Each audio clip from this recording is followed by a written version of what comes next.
Okay, so I have had a lot of people message me on how my husband and I paid off our mortgage in 3.5 years. And honestly, it's super simple. But I kind of went in depth. I went back for what we've done since the beginning because honestly, I think that has played a huge role in how we were able to make it happen. So, first is build your credit young. Um, I got a car loan with my dad as a cosigner when I was in high school. And I paid on that. I paid minimum payments all the way through high school. And so that had helped build my credit young. So at least I had a 2 year credit line when I started looking at buying a house. And honestly, that it was probably, I think, 5 years or something like that. I don't know, pretty close to that. So I had credit lines that were established early on. The second thing I put is hold a job. It's important that you, for us, working all throughout college, we worked throughout college, and so we had consistent job history. And so then when we were in college and we decided to make the decision of buying a house, we had all of the requirements for what needed to be done in order to purchase a home. Another thing that we did is we never rented. So my husband and I, we lived on campus at Friends our first year. And then that was just too expensive for us. We knew that we did not want any debt. And so Wichita State was the way to go. We both lived at home. And so we didn't have any living expenses such as housing. And so that contributed to us being able to pay our school as we went. And which meant we have never rented. I've never been a renter. I've never given anybody my money. Now, that's not to say that if you are renting now, that that's wrong or that's not the best thing for you, because honestly, it could be. But talking with someone and figuring out if renting is the way to go, I knew I did not want to leave Wichita. I love Wichita. I have always knew that I wanted to stay here. And so buying a house early was something that I knew that we needed to do. So second is we met with a financial counselor. I bank at Ameritrust Credit Union, so they have a financial counselor there, and I strongly recommend that to anybody who's looking at making a big financial change. Because honestly, without renting, we had no idea what what expenses to expect. We lived at home and honestly didn't pay a whole lot of bills. We were very, very fortunate in that. And so we were able to save money while going to school. But also we just didn't know what to expect. And that brings me to my next point is it's important that you don't overspend. And if you meet with a financial counselor, they're going to be able to line that out for you. If you want this to be your monthly payment, okay, we're going to budget for your expenses outside of that because there are going to be some. And you want to make sure that you're not stretching yourself, especially in the beginning if you're a first time home buyer. Because I didn't want to be house poor. I didn't want every dime that we made to be going towards the mortgage. And so meeting with our financial counselor, honestly, that was the biggest turning point for me, was because then I knew, okay, this is possible. And it kind of made the process not as scary. Um, I don't know if I've said this already, but do not overspend. Set what you want your monthly payment to be for your mortgage and go with that. Um, that's with anything. If you overspend, then every month after, for 30 years, say you have a mortgage for 30 years, that's more money than what you were planning on every single month. And that I think that's the most important thing when you start shopping for a home is finding something that's within your price range that is something that you love, because I promise it's out there. Now, of course, you have to have realistic expectations. And as a real estate agent, that's where I come in, because sometimes I have to bring people back down to reality that, okay, this is your budget. And so this is what we can find. And most of the time, everyone finds something that they love. And it's a starter home a lot of times. And that's great. Eventually, that can be a potential investment property for you later on. Um, The next point that I have is set a budget. So when we met with our financial counselor, he gave us an outline. Then when we got in the home, we set our budget right off the bat. Now, I'm not going to say that we totally stuck to that because we didn't. I mean, we totally remodeled our house. We did all of these things, but yet we still stuck to our budget for the most part. And that goes with anything. If you're saying, okay, this is my goal is to pay my house off in 5 years. Okay, well, if you're going out and drinking all the time, or you're just blowing money shopping, which is something that I have a hard time not doing, then you have to kind of put your priorities into the mix. And our priority was to be debt free, and have our house paid off in 4 years, and we did it in 3.5. So stick to that budget, set one. Honestly, if you don't know how to set a budget or you're not sure, call me. Like, we have spreadsheets that we worked up, that we use, and I would be happy to send that to you. My husband is an accountant, and so he loves Excel and he loves doing that kind of stuff. So just let me know if you need help and you're not sure what expenses to expect. Call me, because I can be honest, when we bought our house, I didn't even know what utilities I needed to turn on. Like, that's how new I was to the process. So if that's you, feel free to reach out. The second thing is have an emergency savings set up first. I like financial security, obviously, and so we have always had an emergency savings. We do not touch that, and I can say from the moment we established that account has never been touched. Now, I know that some financial counselors say like 3 months or 6 months. For me, it was a certain number. I had a certain number in mind that I wanted my savings account to have at all times. And so we set that up first. And I think that that's nice, because when owning a home, things are going to come up all the time. And I mean, we bought our house December 16th, Christmas Day, the same year our furnace went out. Now, we had a home warranty, luckily, that covered that. And so we just had the expense of having the contractor come out. But if we would have had to have a new furnace put in, or an AC goes out, or anything like that, that emergency savings can cover you. And then so you don't think owning a home is this horrible thing, because it's not. It's an investment. And the thing is with owning an investment, and especially a home, things are going to come up, things are going to go wrong. And so having that account is going to help owning a home be kind of a smooth process and not super stressful. You don't want to be taking out loans in order to fix things. So I say have your emergency savings set up first, and then start saving for your house. Now, if you haven't done that, and you already own a home, then before you start putting the money towards your debt, start an emergency savings. And that's just that security. And for a lot of people, we need that. I don't want to have to worry if something goes out, where that money's coming from. If you can tell, this is like my thing. I could just go on and on and on about this. So I'm trying to make this pretty short and sweet. Second thing, or the next thing, is going to be live on one income. This is by far the biggest thing that has made it possible for us to pay off our house in 3.5 years. So when we had met with Chris, or with our financial counselor, we basically said, hey, what do we need to pay in order to work it all on one income? And at the time, we did the lesser of the two, which was my income.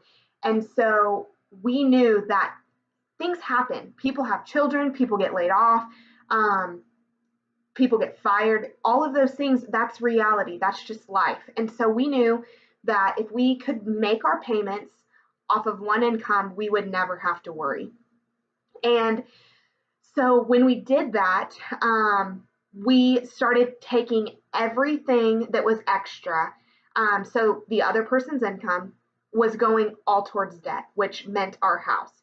And so every single month when I would get a paycheck, because eventually it switched. So then we started using Jonathan's income. So everything that I make would go straight to our mortgage. I would take out my taxes, I would put that in an account right away, then the rest of that went towards our debt. And so it's possible. Now, if right now you're working on two incomes and you're like, okay, that's nuts, that is never going to happen, then what I encourage you to do is one, set a budget, and two, stick to it, because I guarantee you, you have a little bit of money extra that could go first into an emergency savings and then second towards debt. I suggest working on your debt from smallest to biggest. Why? Is if you pay off your smallest things first, say you have a credit card that the minimum payment is $50 or what, $25, and you put extra towards that, and that saves you 25 or $50, that $50 can go towards your, once that's paid off, that can go towards your mortgage. So we didn't have other debt other than our mortgage, and so that was just our main goal. And honestly, once you do that, it's so rewarding, and you just see that number keep chucking away. And when you think off of a yearly income, if you were only paying debt towards that, you can pay off a house in no time. Now it's just getting to that point. And so maybe it's not 4 years or 3 years, maybe it takes you 10 years, but still that's saving you thousands of dollars that you would have otherwise paid because you're paying the minimum monthly payment. I'm not a monthly payment person. My husband and I, we hate it. And so if we can eliminate monthly payments, that's what we do. And I'll go back to what we had when I talked about getting our mortgage originally. I told my mom that before I wanted to buy a house, I wanted to be able to buy it cash. And so that was like, everyone kind of thought we were nuts. And I was like, but the thing is it's possible. If you're saving money and you're being responsible, it's possible. And so then we decided, okay, we are kind of ready for the next step. We were ready to get married. And so we decided, okay, we don't want to wait for 3 years to get married. We're ready to do this now. So when we got married and we bought our house, we said, okay, we want to pay it off in this amount of time. And honestly, if you write your goals down and you stick to them and you revisit them, I mean, I revisited them every single time I got a paycheck. You're constantly reminded, and it is amazing when you look at a goal, how obtainable it becomes. And I think so many people say, oh, I want to do this, and then that's all. That's it. And honestly, with us paying off our house, it was something that we constantly talked about. And so I think that kind of played into the aspect of we knew that it was going to happen. It was just a matter of when. So live on one income, huge. Eventually, if you can get to that point, that's the goal, because then you have one passive income that can just be totally used for paying off debt, and that helped us obviously pay it off so much quicker than otherwise what it would have been. Extra money you put towards your debt. So I hear a lot of people when they get bonuses, they're like, oh, what are you going to do with that bonus? And a lot of times it's going out and blowing it. And honestly, that to me is the biggest mistake. If you have $500 or $1,000 or $5,000 that you get that's extra money, if you put that towards your debt, no, it's not as gratifying right then. And maybe it would be nice to go spend $1,000 on a new wardrobe. But if you put that money towards your debt and that helps you further along your goals, it is so much better and so much more rewarding than going out and getting, a new phone or a TV or whatever the case may be. So I encourage you, if you get extra money that you're not expecting or that you know is just stuff that, you just blow it, at least put half, do something. And I constantly hound my parents. I'm like all up in their business, and I'm like, okay, we need to do this and we need to do this. And I think they're getting it, that it's important that you don't take out loans, that you that you pay towards your debt, because that just helps later on. It helps for when you get older and you don't have all of the extra money coming in when you're on a fixed income. I think long term. And so for me, I want to retire early. And so I know what I need to do now is going to shape if I'm going to be able to do that and travel the world when, eventually our kids are out of the house. So I think long term, and I think a lot of times people think of instant gratification. And if you're thinking of that, you're not going to say, oh, yes, let's put money towards our debt. Not going to happen. All right. Sorry, my phone keeps going on lock screen, so I have to put in my password every single time. So I already mentioned no school debt. So we worked our butts off all through college. We